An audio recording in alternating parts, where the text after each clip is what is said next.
संकल्प उठाते हैं कि पाकिस्तान के आईन की हमेशा पासदारी करेंगे। हम पाकिस्तान की खुद मुख्तारी का तहफ़्फ़ुज़ करेंगे कि हम कभी भी अल्लाह के सिवा किसी के सामने नहीं झुकेंगे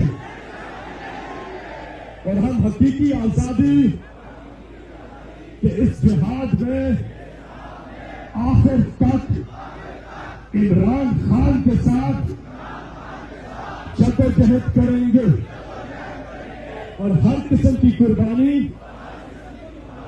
के लिए तैयार रहेंगे। अल्लाह हम सबका हामी और नासिर हो। आमीन। पाकिस्तान